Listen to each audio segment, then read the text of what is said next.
এটা হলো আমাজন জঙ্গল, আমাদের গোটা দুনিয়ার সবচেয়ে বড় এবং নির্জন এলাকা। এটি এত বড় জঙ্গল যে আপনাকে যদি ঠিক এর মাঝখানে ছেড়ে দেওয়া হয়, আপনাকে এই জঙ্গলের বাইরে বেরিয়ে আসতে 472 দিন সময় লাগবে। আর এই যাত্রাকালীন সময় আপনার সাথে সাক্ষাৎ হবে এইসব প্রাণীগুলির, যারা কতটা ছোট বা কতটা বড় সেটা গুরুত্বপূর্ণ নয়।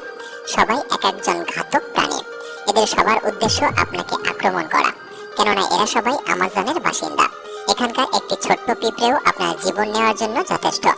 এই জঙ্গল আমাদের পৃথিবীর এমন একটি জায়গা যে একাই 55 লাখ স্কয়ার কিলোমিটার জমি নিয়ে গঠিত। যে আয়তনকে আপনি অনুমান করতে পারেন, এখানে বাংলাদেশের মতো 37টি দেশ, ভারতের মতো 2টি দেশ এবং দুবাইয়ের মতো 157টি দেশকে সহজে জায়গা দিতে পারবে। এই জঙ্গল মোট 8টি দেশের মধ্যে বিস্তৃত এবং এর শেষ সীমানা America, Colombia, Guyana, Brazil, Peru এবং বলিভিয়াতে মিশেছে।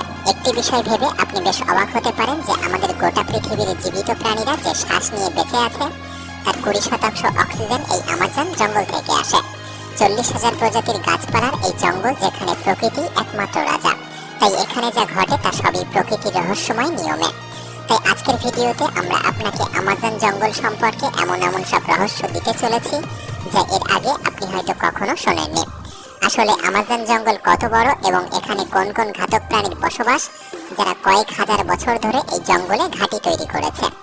জানতে হলে ভিডিওটি সম্পূর্ণ দেখার অনুরোধ রইল। আর নতুন বন্ধুরা অবশ্যই পাশে থাকা সাবস্ক্রাইব লেখাটি প্রেস করে বেল আইকনের অল অপশন সিলেক্ট করুন।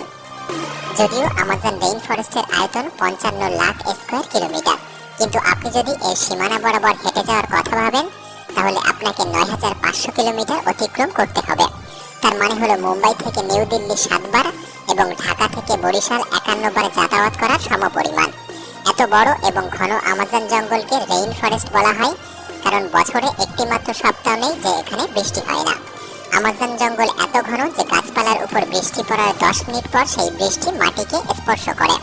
এবং এই ঘন জঙ্গলের কারণে দিনের বেলাতেও আমাজন জঙ্গল রাতের মতো প্রায় অন্ধকার থাকে, কারণ এই ঘন জঙ্গল সূর্যের আলোকে ভিতরে প্রবেশ করতে বাধা দেয়। সুতরাং এমন একটি জঙ্গল যেখানে প্রচুর বৃষ্টি এবং ঘন হওয়ার কারণে এখানে যে গাছপালা, পশু পাখি বাস করে তা অনেক অঞ্চলে খুঁজে পাওয়া যায় না।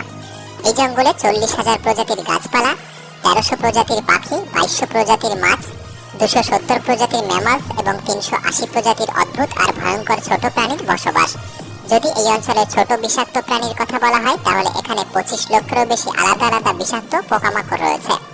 এই জঙ্গল বাইরে থেকে যতটা সুন্দর, এর ভেতরটা ততটাই ভয়ঙ্কর, কেননা এর মধ্যে যে কোনো সময় যে কোনো কিছু হতে পারে। এর মধ্যে যে ছোট বড় প্রাণীর বসবাস, এরা আপনার ধারণার চেয়েও অনেক বেশি ভয়ঙ্কর। প্রবেশ করে, তাহলে প্রথম এই জঙ্গলে তার সাথে দেখা হবে গ্রিন অ্যানাকোন্ডার। এই গ্রিন অ্যানাকোন্ডা দুনিয়ার সবথেকে লম্বা এবং বিষাক্ত সাপের প্রজাতি। এই সাপ 33